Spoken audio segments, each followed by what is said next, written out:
Hey everybody, and welcome back to Cinema Discussions. Yep, after a while, a busy, crazy month of October, I'm finally back. Let's wrap up Cinema Discussions for the year, and I might come back to it sometime in the new year. But anyway, so for today's discussion, let's change gears completely. Let's talk comedy. All right, we're not. In case you guys didn't know, comedy is technically one of the oldest genres out there. Yeah, dating all the way back to the vaudeville era. Now, when you think vaudeville, you think of these kind of names: Abbott and Costello, the Marx Brothers, and of course the Three Stooges. All of those guys kind of set the bar for comedic timing and comedy and all the great elements that brings a comedy together, and of course, as well as stand up comedy. As we fast forward and mature through the years, and we see the evolution of film and television, we see things that come and go, and the whole thing evolves as we go. We're introduced into like prop comedy and side jokes or something like that. All these are great little tidbits that build comedy into what it is. But now that's not the thing I'm talking about. It's just comedy in general. I want to talk about one person in general. So, if there's anybody that has essentially transcended time, transcended the comedy genre in general, there's one guy that comes to mind. Who you think it is? If you guess Mel Brooks, you are correct, sir. Because Mel Brooks, what can I say? This guy knows comedy. He can make us laugh, okay? And for a guy that has everything. He has a Tony. He has an Emmy. He's got a BAFTA, and all those are good awards. And yeah, don't tell me that Mel Brooks knows his shit. Sure, as today's evolved, we can all look at some of his works and say yes.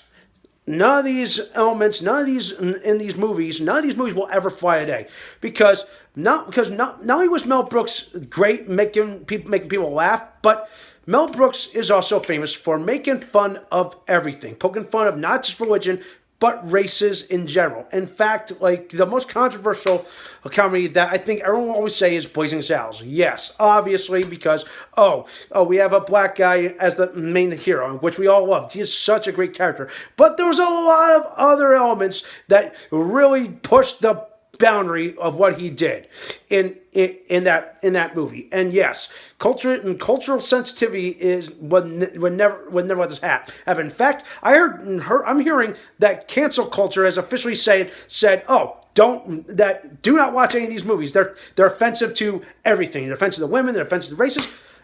Okay, I get it. You guys hate the old things. You want something new. Sure, but here's the thing.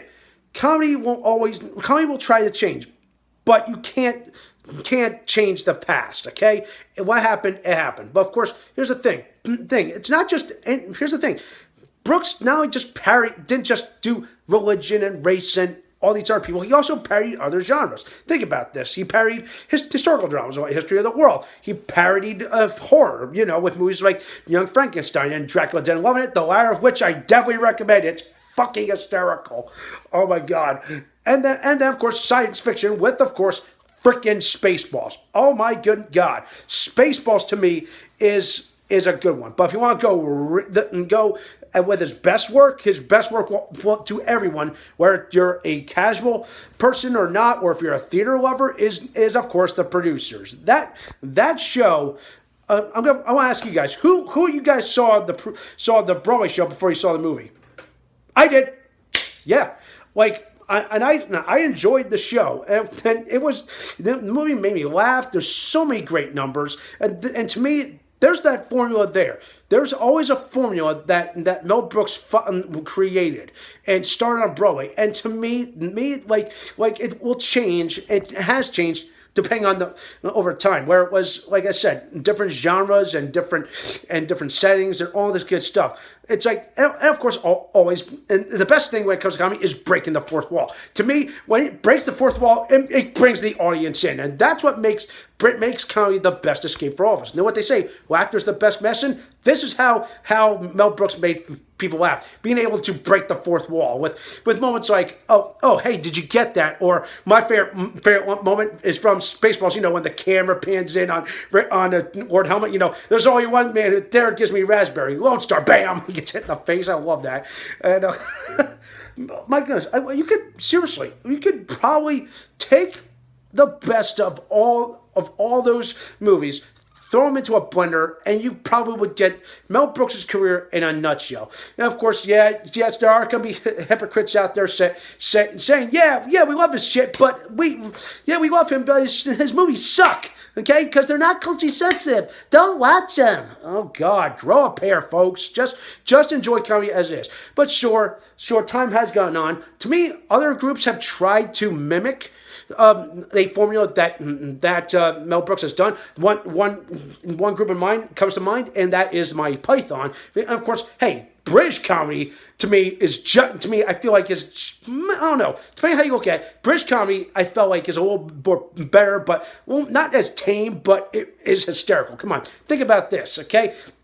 For a group of 5 or 6 people, the fact that they could just take a role and just run with it and just improvise on the spot and just do some wacky things with stuff, that shows you a testament to their stuff. Okay, and to me, all of that would come from Mel Brooks. Think about this, like the fourth wall breaks, they're there. Okay, where would you get that? From Mel Brooks.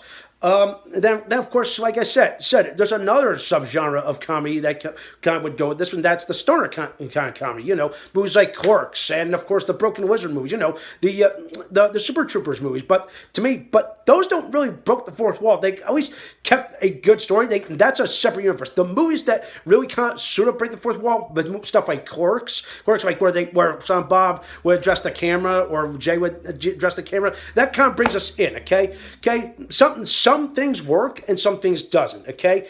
And to me, comedy really to me, I don't know. I'm having mixed feelings. It's like, should comedy stay the same? Should it work? I feel like comedy should go back to what they can find best. Whether it's a Mel Brooks formula, take all of that, maybe improve upon it, and let's say, okay, let's make it culturally not offensive. Let's make it political correct and all this nonsense, which of course I hate.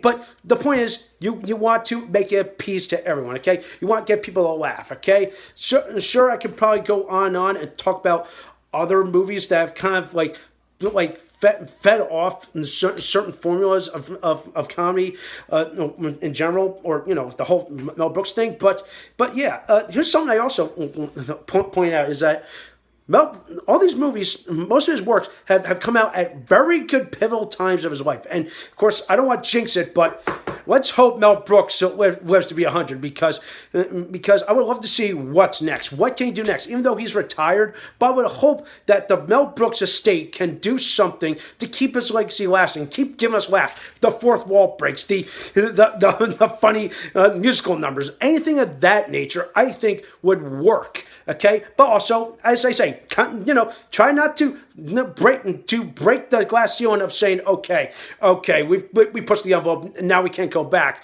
But yeah, try to keep it okay. Let's appease everyone, okay, kind of thing. I don't know. Like, I want to hear your pick and your opinions on that. All right, so that does for this week. Let me know what you think. Thumbs up this video, subscribe to my channel, and stay tuned for some more awesome and exciting videos.